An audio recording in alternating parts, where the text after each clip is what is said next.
Hello बच्चों, मैं प्रकाश मिश्रा आप सभी का पीएचडी क्लास में वेलकम करता हूं। और आज की क्लास में हम लोग मिक्सचर एलिगेशन चैप्टर का बहुत ही इंपॉर्टेंट क्वेश्चन करने वाले हैं। और इस चैप्टर का जो बेसिक था वो पहले आप सभी को करा दिया गया है। जिन लोगों ने नहीं देखा वो उसका बेसिक पार्ट जरूर पहले देख लें। अब हम लोग उस बेसिक का एप्लीकेशन सीखने वाले हैं, उसका हम कैसे यूज़ करेंगे और उस पर बेस्ड कैसे क्वेश्चन आते हैं ये आप आज की क्लास में हम लोग देखेंगे। तो देखिए, जो फर्स्ट क्वेश्चन है बच्चे, इस फर्स्ट क्वेश्चन में क्या कहा गया, एक दुकानदार 95 रुपये प्रति किलोग्राम वाले चावल को 135 रुपये प्रति किलोग्राम वाले चावल के साथ किस अनुपात में मिलाए जिससे मिश्रण 100 रुपये प्रति किलोग्राम हो जाए। बहुत ही बेसिक क्वेश्चन है। एक दुकानदार होता है, दो तरह की वस्तु होती है बच्चे उसके पास। एक वस्तु है 95 रुपये प्रति किलोग्राम और दूसरी वस्तु है बच्चे 135 रुपये प्रति किलोग्राम। समझ पा रहे हैं? ये दो तरह की वस्तु है। इसको वह मिलाना चाहता है। और कैसे मिलाना चाहता है? मिला के कौन सा कीमत बनाना चाहता है बच्चे? 100 रुपये प्रति किलोग्राम। तो ये जो मिलाने के बाद जो कीमत बन के आएगी वो हम लोग यहाँ रखेंगे। समझ पा रहे हैं? ये जो 95 है बच्चे, ये फर्स्ट कैटेगरी को शो कर रहा है, पहले प्रकार की वस्तु। और ये जो 135 है यह दूसरे प्रकार की वस्तु। और दोनों को मिला के हमें कैसा बनाना है बच्चे? 100 बनाना है। तो ये 100 मिक्सचर को शो कर रहा है, ये 100 मिश्रण को शो कर रहा है, जबकि ये फर्स्ट को और ये सेकंड को शो कर रहा है। समझ पा रहे हैं? और क्या शो हो रहा है बच्चे? ये जो 95 है ये मिनिमम वैल्यू को शो कर रहा है। This 95 shows the minimum value. कम से कम 95, अधिक से अधिक कितना बच्चे? 135। एलिगेशन हमें क्या कहता है बच्चे कि इन दोनों के बीच में जो संख्या होगी वही यहाँ आनी चाहिए। तो वैसा हो रहा है। देखो यहाँ पे 100 है। अब जरा एलिगेशन लगाओ। एलिगेशन का मतलब बड़ी संख्या में से छोटी संख्या को हम लोग माइनस करते हैं। 135 में से 100 माइनस करेंगे, कितना आएगा बच्चे? 35। और 100 में से 95 माइनस करोगे तो कितना आएगा? 5। अब हम लोग इसका रेशियो बना के देखेंगे। तो रेशियो कैसा बचे? 5 से 1 बार में गया, 5 से 7 बार में गया, और यह रेशियो 7:1 है। समझ पा रहे हैं? और कौन सा ऑप्शन इसका सही होना चाहिए बच्चे? तो ऑप्शन डी, नन ऑफ डीज। तो जो डी है वो इसका सही आंसर है। समझ पा रहे हैं? आइए नेक्स्ट क्वेश्चन करते हैं। एक दुकानदार 60 रुपये प्रति किलोग्राम वाले चावल को 42 रुपये प्रति किलोग्राम वाले चावल के साथ किस अनुपात में मिलाए जिससे मिश्रण को 56 रुपये प्रति किलोग्राम बेचने से 12% का लाभ हो। ठीक बच्चे, इस क्वेश्चन में हमें 56 रुपये क्या दे रहा है बच्चे? तो देखो 60 रुपये जो है, समझते हैं पहले, जो पहली वस्तु थी वो 60 रुपये प्रति किलोग्राम है। जो दूसरी वस्तु है बच्चे वो क्या है? तो 42 रुपये प्रति किलोग्राम। समझ पा रहे हैं? 60 और 42 ये इसकी लागत है बच्चे। 60 रुपये प्रति किलोग्राम और 42 रुपये प्रति किलोग्राम वाली वस्तु की लागत है। इसे हमें मिक्स करके कैसा बनाना है बच्चे? तो 56 इस तरीके से हम इसकी कीमत बनाएं, ऐसा हम इसका कीमत बनाएं जिससे इसको 56 रुपीज़ पर किलोग्राम बेचने से 12% का प्रॉफिट हो जाए। इसका मतलब ये जो 56 है यह विक्रय मूल्य है, यह सेलिंग प्राइस है, यह क्रय मूल्य नहीं है बच्चे। तो जो 56 दिख रहा है वो सेलिंग प्राइस है, वो विक्रय मूल्य है। समझ पा रहे हैं? ये 56 सेलिंग प्राइस है। आपको किसकी आवश्यकता है बच्चे? क्रय मूल्य की। मैंने बेसिक में आप लोगों को बताया था कि जो एलिगेशन होता है बच्चे वो कभी भी सेलिंग प्राइस नहीं लेता, वह क्रय मूल्य लेता है। तो आपको इसको कॉस्ट प्राइस में बदलना पड़ेगा। तो 56 बच्चे इसको 100 से मल्टीप्लाई करेंगे और कितने का प्रॉफिट हो रहा था? 12% का। तो 100 में 12 को परसेंट कर दो, 100 में 12 को ऐड कर दो तो कितना हो जाएगा बच्चे? 112। समझ पा रहे हैं? ये क्रय मूल्य निकालने का बेसिक फार्मूला है। और हम लोग इसका डिटेल पढ़ेंगे जब मैं प्रॉफिट एंड लॉस आप लोगों को बताऊंगा, उस वक्त बताएंगे इसको शॉर्टली कैसे कर सकते हैं। अभी बेसिक तरीके से कर लेते हैं। तो देखो बच्चे 56 इसे 2 बार में काटेगा और 2 से ये 5 बार में, 2 5 10 यानी कि 50। तो यहाँ जो संख्या है 60 और 42 को हमें मिला के किस तरह की वस्तु बनानी है बच्चे? 50 रुपये वाली वस्तु। अब यहाँ से एलिगेशन लगाओ, आपको पता चलेगा। तो 50 में से बच्चे 42 माइनस करो, कितना आएगा? 8। और यहाँ 60 माइनस 50 करेंगे तो कितना? 10। अब जरा इसका रेशियो बना लो। कैसा रेशियो है बच्चे? तो 4:5। तो जो पहली वस्तु और दूसरी वस्तु है उसको 4:5 में हमें मिलाना होगा। समझ पा रहे हैं? और कौन सा इसका सही आंसर है बच्चे? तो ऑप्शन बी इसका सही आंसर है। बहुत ही सरल क्वेश्चन। चलिए अगले क्वेश्चन को देखते हैं। एक थैले में 5 रुपये और 10 रुपये के कुल 200 सिक्के हैं जिनका कुल मूल्य 1800 रुपये है। 5 रुपये के सिक्कों की संख्या कितनी है? ऐसा आपसे पूछा गया। क्वेश्चन में क्या है बच्चे? एक थैला होता है, एक बैग होता है जिसमें 5 रुपये और 10 रुपये के कुछ सिक्के हैं और टोटल कितने कॉइन होते हैं बच्चे? तो 200। टोटल 200 सिक्के हैं, 200 सिक्के हैं और इसको हम लोग कॉइन्स कह लेते हैं। और इसमें कुछ सिक्के 5 के, कुछ सिक्के बचे 5 रुपए के और कुछ सिक्के 10 रुपए के। समझो जरा इसे। तो मैंने बेसिक में समझाया था बच्चे कि जब भी हम एलिगेशन अप्लाई करेंगे तो मैक्सिमम और मिनिमम ये दो सिचुएशन बनाना होता है। तो यदि सभी सिक्कों को 5 रुपए का सिक्का मान लिया जाए, नहीं, सभी सिक्कों को यदि हम 5 रुपए का सिक्का मान लें तो कम से कम वैल्यू मिलेगी। और वो कम से कम वैल्यू कितनी होगी बच्चे? तो 5 रुपए और गुणे में 200 यानी कि 1000। समझ पा रहे? तो ये कम से कम वैल्यू है।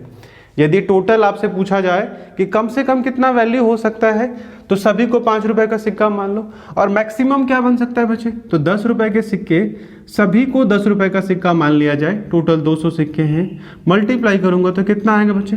2000 रुपीज। समझ पा रहे? तो ये मिनिमम है और ये मैक्सिमम है। इससे ज़्यादा आप बना नहीं सकते और इससे कम भी आप नहीं बना सकते। समझ पा रहे? लेकिन क्वेश्चन क्या कह रहा है कि टोटल कितना वैल्यू होता है, उस थैले में टोटल कितने रुपए होते हैं बच्चे? तो 1800 रुपए। तो जो वैल्यू है बच्चे ये मिक्सअप है, इसमें दोनों शामिल है, फर्स्ट टाइप भी शामिल है और सेकेंड टाइप भी शामिल है। तो उसको हम लोग यहाँ रखेंगे। अब यहाँ से एलिगेशन लगाओ, देखो वैल्यू आएगा 2000 में से 1800 माइनस करोगे तो कितना आएगा बच्चे? 200। और यहाँ 1800 में से 1000 माइनस करेंगे तो कितना आएगा? 800। अब सिंप्लीफाई करें बच्चे तो कितना आने वाला है? 200 और 4 बार में चला जाएगा तो 1:4। तो जो फर्स्ट टाइप का कॉइन था उसकी संख्या 1 जो सेकंड टाइप का कॉइन है उसका बच्चे कितना? 4। 1 संख्या और 4 संख्या, टोटल मैं देखूंगा तो कितनी संख्या हो जाएगी बच्चे? 5 रेशियो। 1 और 4 को प्लस करेंगे तो कितना हो जाएगा? 5 रेशियो, यानी कि 5 अनुपात। रेशियो का मतलब अनुपात है, आर मैंने लिखा है यहाँ। तो 5 अनुपात में टोटल कितने सिक्के थे बच्चे? 200।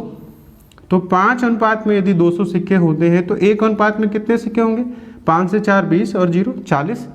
1 अनुपात में सिक्कों की संख्या 40 हो जाएगी। तो ये जो 1 अनुपात है बच्चे, इसको 40 से मल्टीप्लाई करके यहाँ संख्या कितनी आएगी? 40। और यहाँ कितना बच्चे? इसको 4 गुने में 40 करोगे तो 160। समझ पा रहे? तो 5 रुपए के सिक्कों की संख्या कितनी आई? 5 रुपए के सिक्कों की संख्या 40 और जो 10 रुपए के सिक्के हैं बच्चे उसकी संख्या कितनी होगी? 160। समझ पा रहे? यहाँ ये जो सिक्के हैं बच्चे वो 10 रुपए वाले हैं। 10 रुपए के सिक्कों की संख्या कितनी होने वाली है? 160। 40 और 160 को प्लस करोगे तो कितने हो जाएंगे? 200। समझ पा रहे? बेहद ही सरल क्वेश्चन था। आप इसको ऑप्शन से भी कर सकते थे, ऑप्शन मेथड भी किया जा सकता था। कैसे बचे? तो देखो ए जो ऑप्शन है, फर्स्ट ए यदि ऑप्शन देख लिया जाए तो 5 रुपए और कितना बचे? 10 रुपए। 5 रुपए और 10 रुपए, दो ही तरह के अपने पास सिक्के हैं। यदि यहाँ की संख्या 40 रख ली गई, पहले ऑप्शन से चलते हैं। यदि 40 संख्या बचे 5 रुपए के सिक्कों में है, टोटल आपके पास 200 सिक्के होते हैं, तो 40 सिक्के आप यहाँ रखेंगे तो 10 रुपए के लिए आपके पास कितने सिक्के बचेंगे बच्चे? तो 160 सिक्के। अब जरा मल्टीप्लाई करो, 5 गुने में 40 करोगे तो कितने रुपए आने वाले हैं? 200 रुपए।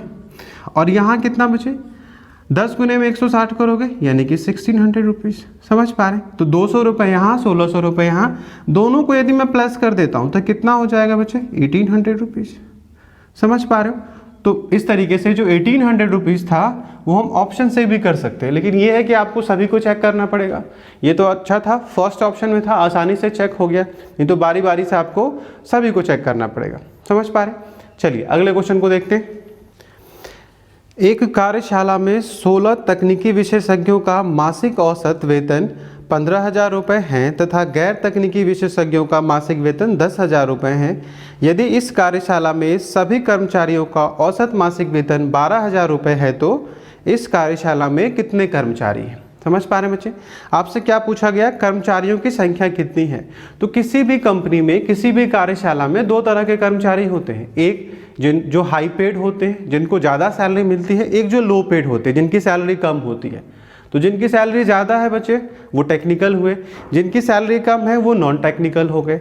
और इसमें आपको क्या कहा गया कि 15,000 रुपये टेक्निकल वालों को मिलता था और 10,000 रुपये किसको मिलता था बच्चे? नॉन टेक्निकल को। और उस कंपनी का टोटल यदि देखा जाए, उस कंपनी का बॉस ये चेक करना चाहता है कि पर पर्सन उसका कितना खर्च हो रहा है, पर पर्सन उसने कितनी सैलरी दी। तो ये जो बच्चे 12,000 है ये पूरी कंपनी का है, इसमें टेक्निकल और नॉन टेक्निकल दोनों शामिल है। तो तो ये क्वेश्चन बच्चे है एवरेज का, लेकिन यहाँ मिक्सचर एलिगेशन का बहुत अच्छे से हम लोग यूज़ कर सकते हैं। तो देखो कैसे करेंगे, टेक्निकल लोग और नॉन टेक्निकल लोग, दो तरह के लोग हैं बच्चे, समझ पा रहे। और इसमें टेक्निकल जो होते हैं बच्चे, इनकी संख्या कितनी है 16, मैं यहाँ रख लेता हूँ, इनकी संख्या 16 है। इनकी संख्या कितनी है ये नहीं पता, हमें ये निकालना पड़ेगा, ठीक है, तो ये हमें नहीं पता। अब यहाँ जो सैलरी है बच्चे, टेक्निकल पर्सन की सैलरी है 15,000, और जो नॉन टेक्निकल है इनका कितना होता है बच्चे, इट इज़ 10,000, 10,000, समझ पा रहे। और पूरी कंपनी का यदि देखा जाए तो पूरी कंपनी में क्या है बच्चे, उसका सैलरी कितना है, तो 12,000, समझ पा रहे। तो ये 12,000 क्या शो कर रहा है, ये पूरी कंपनी का औसत वेतन शो कर रहा है, पूरी कंपनी का एवरेज सैलरी है। इसमें टेक्निकल भी शामिल है और नॉन टेक्निकल भी शामिल है। ये सिर्फ टेक्निकल था और ये सिर्फ नॉन टेक्निकल, समझ पा रहे। तो first type, second type, and ये क्या है बच्चे, मिक्सचर, मिश्रण हुआ ये। अब यहाँ एलिगेशन लगाओ, देखो कौन सी वैल्यू आ रही है, 12,000 में से 10,000 माइनस करोगे कितना आएगा बच्चे, 2,000, और 15,000 में से 2,000 माइनस कर 12,000 माइनस करें तो कितना आएगा, 3,000, समझ पा रहे। यहाँ से 0 को कैंसिल आउट कर दो, 3 0 कैंसिल आउट, कैसा रेशियो बन के आया बच्चे, 2:3, समझ पा रहे, 2:3। अब इस 2 रेशियो में यहाँ जो नंबर होता है इसके लिए आपको पता है 16, 2 रेशियो में बच्चे 16 कर्मचारी हैं, संख्या कितनी है 16, कैसे आया होगा, 2 को 8 से गुणा करके। 2 अनुपात में यदि 16 कर्मचारी हैं, इसका मतलब प्रत्येक अनुपात में 8 कर्मचारी होंगे, तो 2 गुने में 8 16, तो यहाँ भी क्या होना चाहिए बच्चे, 3 गुने में 8 यानी कि 24। और टोटल कर्मचारी की बात यदि करें तो 2 प्लस में 3 कितना बच्चे, 5 रेशियो 5 अनुपात, और 5 अनुपात में टोटल संख्या कितनी हो जाएगी, 5 गुने में 8 करेंगे और ये कितना आएगा बच्चे, 40, समझ पा रहे। तो कर्मचारियों की कुल संख्या 40 हो जाएगी, जिसमें टेक्निकल लोग कितने थे 16, नॉन टेक्निकल कितने थे बच्चे 24। ऐसा भी पूछा जा सकता है कि जो गैर तकनीकी लोग थे उनकी संख्या कितनी थी, तो बच्चे 24, समझ पा रहे। नहीं समझ पा रहा बच्चे, ऐसे भी कर सकते, जैसे देखो 2 रेशियो में कितना है 16, ये जो 2 अनुपात मुझे मिल रहा था टेक्निकल के लिए ये जो 2 अनुपात है बच्चे, इसकी संख्या कितनी है 16, एक अनुपात निकालो कितना आएगा 16/2, इट मीन्स 1 रेशियो की वैल्यू कितनी आई बच्चे 8। तो 1 रेशियो यदि 8 हुआ तो 3 रेशियो कितना हो जाएगा 24, और 5 रेशियो कितना होगा बच्चे 5 × 8 यानी कि 40, समझ पा रहे। तो आंसर कौन सा है बच्चे 40, और कौन सा ऑप्शन होना चाहिए इसमें, ऑप्शन इसका है B, option B is right answer, समझ पा रहे। चलिए नेक्स्ट क्वेश्चन करते हैं। एक मजदूर को 50 दिनों के लिए मजदूरी पर रखा जाता है, प्रत्येक कार्य दिवस पर उसे 300 रुपये मजदूरी प्राप्त होती है तथा प्रत्येक छुट्टी पर उसके वेतन से 50 रुपये काट लिए जाते हैं। यदि अंत में उसे कुल 9,750 रुपये मजदूरी के प्राप्त हुए तो वह कितने दिन कार्य करने आया। ठीक बच्चे, समझो जरा इस क्वेश्चन को। एक मजदूर होता है जिसे 50 दिन के लिए रखा जाता है, 50 डेज के लिए उसे रखा गया। कंडीशन ये थी यदि वह काम करने आता है तो उसको 300 रुपये एक दिन का मिलेगा, समझ पा रहे। और यदि वो काम करने नहीं आता तो उसके 50 रुपये कटने वाले। कटने का मतलब ये हुआ कि यदि वो एक दिन आया, समझो ऐसे, यदि वो एक दिन आया तो 300 रुपये पाया, और अगले दिन यदि वो नहीं आता है तो अब अगले दिन का उसका 50 रुपये कटने वाला है, और 2 दिन में सिर्फ उसको 250 रुपये मिलेंगे, समझ पा रहे हैं। यदि मजदूर नहीं आता है तो एक तो उसकी उस दिन की सैलरी गई, जो 300 रुपये आने से मिलता वो अब नहीं मिलने वाला है, साथ साथ जो उसने पहले कमाए हुए हैं उसमें से 50 रुपये एक दिन का कटेगा, मतलब निगेटिव सैलरी। बड़ी बड़ी कंपनियां जो है जैसे माइक्रोसॉफ्ट है, गूगल है, वहाँ ऐसा होता है कि यदि बिना एप्लीकेशन के आप छुट्टी लेंगे तो आपकी माइनस सैलरी हो जाती है, मतलब वो एज ए पनिशमेंट दिया जाता है, समझ पा रहे हो। तो इस वजह से यहाँ क्या था बच्चे, निगेटिव सैलरी था, और वो व्यक्ति क्या करता है, कुछ दिन आ भी रहा है कुछ दिन नहीं भी आ रहा है, आना और नहीं आना दोनों होता है उस 50 दिन में। तो आपसे पूछ रहा है कि वह कितने दिन आया था, कैसे करोगे बच्चे, तो यहाँ भी मैक्सिमम और मिनिमम का सिचुएशन बनाएंगे। टोटल कितने दिन होते हैं बच्चे, 50 दिन। इसी 50 दिन में उसको आना भी है और नहीं भी आना है, तो मैक्सिमम क्या हो सकता है, ज़्यादा से ज़्यादा वो कितना पाएगा। तो मान लो हर दिन आता है, यदि वो प्रत्येक दिन आए तो एक दिन, मान लो बच्चे वो 50 दिन आ गए, और हर दिन कितना पाएगा बच्चे 300 रुपये, प्रत्येक दिन उसको 300 रुपये मिलने वाले हैं। इट मीन्स कितना पाएगा बच्चे वो 15,000 रुपीज़, ये उसको मिलने वाला है, समझ पा रहे हैं। अब मिनिमम सिचुएशन क्या बनने वाला है, मिनिमम क्या बनेगा बच्चे, तो मान लो वो एक भी दिन नहीं आता है तो ये मिनिमम होगा। एक भी दिन नहीं आए तो 50 दिन का उसका बच्चे कटने वाला है, और एक दिन का कितना कटता है 50 रुपये, तो 50 गुने में -50 करोगे तो कितने कटेंगे उसके 2500 रुपीज़ ये कट जाएंगे बच्चे। यहाँ माइनस मैंने इसलिए लिखा, यदि मैं यहाँ प्लस रख लूँ तो प्लस का मतलब ये होगा कि वो नहीं आएगा तो 50 रुपये पाएगा। समझ पा रहे हैं? इस माइनस को समझो। यदि मैंने यहाँ माइनस नहीं लगाया, यहाँ मैंने +50 रखा, तो इसका मतलब ये होगा कि यदि वो नहीं आता है तो 50 रुपये वो पाता है। तो ऐसा तो नहीं था, 50 रुपये उसको नहीं मिलने थे, उसके 50 रुपये कटने होते हैं, तो निगेटिव सैलरी है बच्चे, इसलिए -50 यहाँ रखेंगे। समझ पा रहे हैं? अब टोटल क्या हुआ, ना तो उसको 15,000 रुपये मिले, ना उसके 2,500 रुपये कटे बचे। इस दोनों में से कुछ भी नहीं हो रहा है। हो क्या रहा है बच्चे, तो उसको सिर्फ 9,750 रुपये मिले, 9,750 रुपये मिला। इसका मतलब क्या बचे, प्लस। समझ पा रहे हो? यहाँ एलिगेशन लगाओ, बड़ी वैल्यू में से छोटी वैल्यू को माइनस करो। 9,750 को हम लोग माइनस करेंगे बच्चे 15,000 में से, तो कितना आएगा 5,250। माइनस कर रहे हैं तो 15,000 में से इसको घटाओ तो कितना आएगा बच्चे 9,250। अब यहाँ माइनस करो। अब देखो इसमें माइनस पहले से लगा हुआ है। इस 9,750 में से, इस 9,750 में से मुझे माइनस करना है किसको बच्चे, तो माइनस में 2,500 को माइनस करने वाले हैं, निगेटिव नंबर को। तो माइनस और माइनस क्या हो जाएगा बच्चे, प्लस। तो 9,750 और प्लस में कितना हो जाएगा 2,500। समझ पा रहे हो? तो इसको यदि मैंने माइनस किया तो प्लस हो जाएगा, और प्लस करके हमें क्या मिलेगा बच्चे, देखो तो यहाँ 7 5 0 5 7 5 12 9 2 11 12 कितना बचे 12,250 रुपये। नहीं, तो यहाँ यदि हम लोग माइनस कर रहे हैं तो ये प्लस हो जाएगा, और ये 12,250 रुपये हुआ। अब जरा इसका रेशियो ढूंढो, रेशियो बनाते हैं। 1 0 से बचे 1 0 कैंसिल आउट कर दिया जाए। अब मैं 25 से काटता हूँ, 25 से बचे 4 बार में 100 और 225, 25 से 9 बार में जाएगा, और 25 से बचे ये 2 बार में गया, फिर 1 बार में। 7 से ये जा सकता है, 7 से 7 बार में जाएगा, और 7 से ये 3 बार में जाएगा। तो कैसा अनुपात बन के आया बच्चे, तो 7:3। जो अनुपात आ रहा है वो कैसा है बच्चे, तो 7:3। अब 7 रेशियो किसका है बच्चे, तो आने का। यहाँ हम लोगों ने क्या बनाया था, आने का, और ये क्या था बच्चे, नहीं आने का। इसमें वह एक दिन भी नहीं आता और इसमें वो हर दिन आता है। तो 7 अनुपात आने का और 3 अनुपात नहीं आने का। तो टोटल कितना हुआ बच्चे, टोटल 10 रेशियो 10 अनुपात। और इस 10 अनुपात में जो कुल संख्या थी, कितने दिनों के लिए उसको हायर किया जाता था बच्चे, 50 दिन के लिए। टोटल वो 50 दिनों के लिए हायर होता है। तो 10 अनुपात में 50 दिन हो जाएंगे, तो 1 अनुपात में कितने दिन आएंगे, 5 दिन आएंगे। 1 अनुपात में 5 दिन। तो यहाँ 7 अनुपात में कितने दिन हो जाएंगे बच्चे, तो 7 गुने में 5 करोगे और यहाँ 35 दिन आएगा। इसका मतलब वह 35 दिन आता है। और यहाँ 3 गुने में 5 करोगे तो कितना हो जाएगा बच्चे, 15। तो 15 दिन वह नहीं आता है, 15 दिन वो नहीं आएगा और 35 दिन आएगा। तो 35 और 15 दोनों को प्लस करें तो बच्चे 50 हो गए। समझ पा रहे हैं?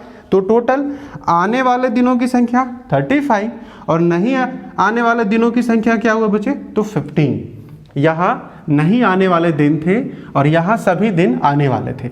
इस वजह से इसके नीचे आपको आने वाले दिनों की संख्या और इसके नीचे आपको नहीं आने वाले दिनों की संख्या मिल जाएगी। और आपसे पूछ क्या रहा है बच्चे, कितने दिन वह कार्य करने आता है, कितने दिन कार्य करने आया, तो आंसर क्या होगा बच्चे, 35। समझ पा रहे? और कौन सा आंसर होगा बच्चे, तो सी इज राइट ऑप्शन। ठीक बच्चे, तो एलिगेशन से हम लोगों ने इस क्वेश्चन को कर लिया। ऑप्शन मेथड से भी किया जा सकता है। यदि हम चारों ऑप्शन को बारी बारी से चेक करें तो आप ऑप्शन मेथड से भी कर सकते हैं। मैं सिर्फ एक सी को चेक करके दिखा देता हूं कि सी से कैसे आप चेक कर सकते हो। मान लो टाइम कम है और आपका कैलकुलेशन बहुत फास्ट है, आप बहुत तेजी से कैलकुलेशन कर सकते हैं, एक्सट्रीम कैलकुलेशन स्पीड है, तो फिर ऑप्शन से भी ट्राई किया जा सकता है। तो देखो एक ऑप्शन मैं आपको चेक करा देता हूँ, सीधा सिंगल ऑप्शन। जैसे मैंने पहला ऑप्शन लिया बच्चे, नहीं फर्स्ट ऑप्शन ले रहे 35 डेज, सॉरी मैं सी ऑप्शन जो राइट है बच्चे उसी को उठा रहा हूँ। ये काम आपको सभी ऑप्शन में करना पड़ेगा। 35 डेज वो आता है तो कितने दिन नहीं आएगा बच्चे, 15 दिन नहीं आएगा। नहीं, 35 दिन यदि आता है, टोटल 50 दिन थे, 35 डेज आया तो कितने दिन नहीं आया, वो 15 दिन नहीं आया। अब आने का हर बार कितना पाएगा बच्चे, जब वो आता है तो हर दिन 300 रुपये पाता है। तो 35 3 जा कितना बचे, तो 105 और 2 जीरो लगा दो तो ये उसको मिलने वाला है। 10,500 ये आने का। अब 15 दिन यदि वो नहीं आता है तो हर दिन के कितने कटेंगे बच्चे? 50। मैं यहाँ -50 रख रहा हूँ, और -50 का मतलब -750 रुपये इसके कटने वाले। समझ पा रहे? 750 रुपये माइनस में आया, इसका मतलब इसे काटना होता है, काटना है बच्चे, इसलिए माइनस है। और ये क्या था? प्लस में, ये इसको मिलने वाला था। अब माइनस करो बच्चे, इसमें से इसको माइनस करोगे, इतने कट गए और इतना उसने कमाया, तो कितना आएगा बच्चे? ये 9,750 रुपये। समझ पा रहे? तो यदि ये काम चारों ऑप्शन में कर लिया जाए तो आप कर सकते हैं, अदरवाइज मैथड तो अपने पास है। समझ पा रहे? आइए नेक्स्ट क्वेश्चन करते हैं। आज की क्लास बच्चे हम लोग यहीं तक रखते हैं, अगली क्लास में हम लोग फिर से मिलेंगे। आज की क्लास को आप ज़्यादा से ज़्यादा शेयर करें, सब्सक्राइब करें और लाइक करें। Thank you.